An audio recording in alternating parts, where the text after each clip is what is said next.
Et yo tout le monde, vous allez bien? Moi, pas trop.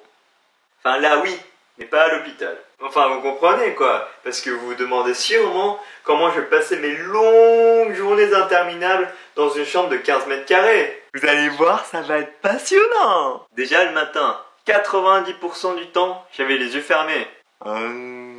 Mais bon, ça, si vous me connaissez déjà, ça ne change pas trop. Le matin et moi, ça fait toujours deux. Cependant, à 7h du matin, comme à l'école, quelqu'un te réveille du lit.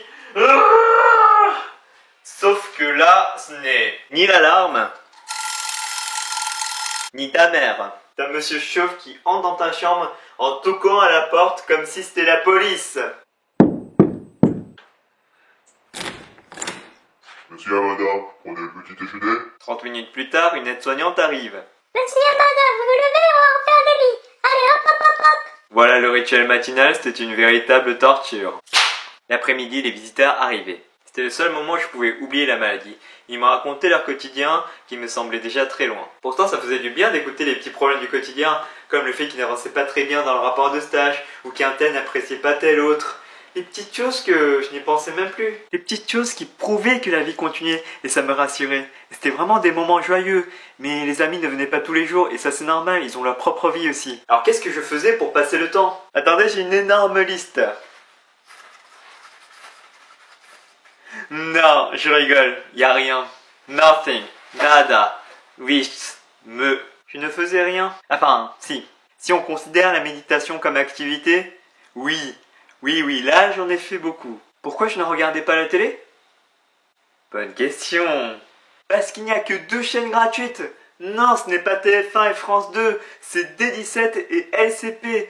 Soit tu perds des neurones, soit tu gagnes des neurones. Soit c'est trop con, soit c'est trop sérieux. Soit c'est un clip qui est rediffusé 10 fois par jour, soit c'est une rediff du Sénat avec une salle aussi vide que le fond de leurs paroles. Mais bon, parfois j'étais obligé de les regarder pour ne pas que je devienne fou à force de ne rien faire. Donc, la télé, ce n'était pas ça. Après, vous vous posez sûrement la question essentielle à la survie. Est-ce qu'il y a bien le Wi-Fi à l'hôpital? La réponse est attention, suspense.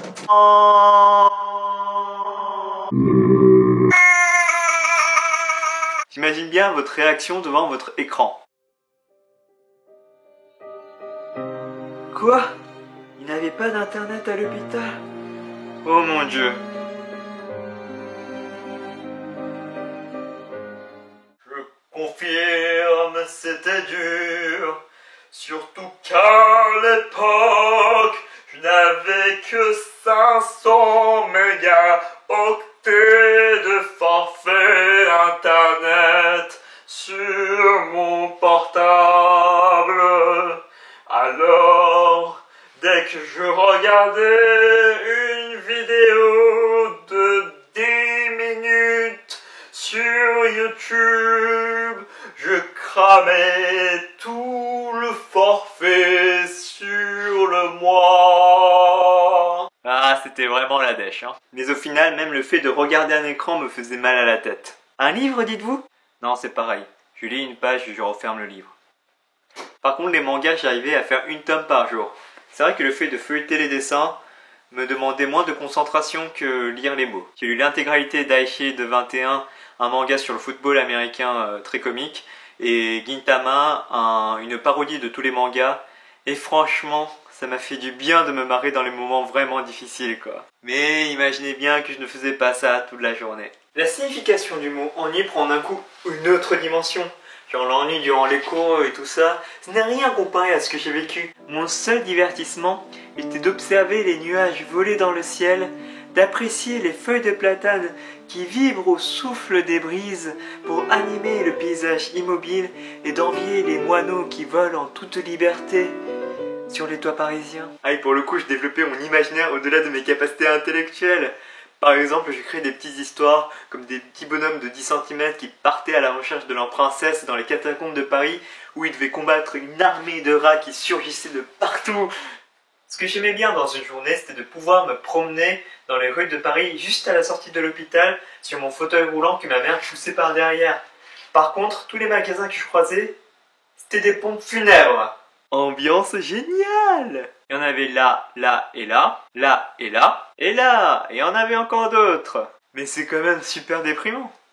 Je comprends bien que c'est pour le business, mais c'est quand même super déprimant, quoi. Enfin, il y en a un qui va être content, c'est lui, hein. Sinon, le reste du temps, j'étais sur mon lit, à me poser souvent la même question. Qu'est-ce que je pourrais faire après la maladie? C'est la seule question où je trouvais quelques éléments de réponse. Je créais mon avenir à partir d'une liste de priorités selon mes envies. En premier, conduire ma voiture que je l'ai laissée plusieurs mois à la pauvre. C'est quand même un élément d'indépendance incroyable, donc j'avais tout de suite envie de le récupérer. En deuxième, manger un bon burger fait de maison, avec le fromage qui dégouline et la sauce faite maison, quoi. En 3, faire du parachute et me sentir libre comme l'air. Enfin, surtout me sentir que je suis vivant, quoi. Un bon gros adrénaline.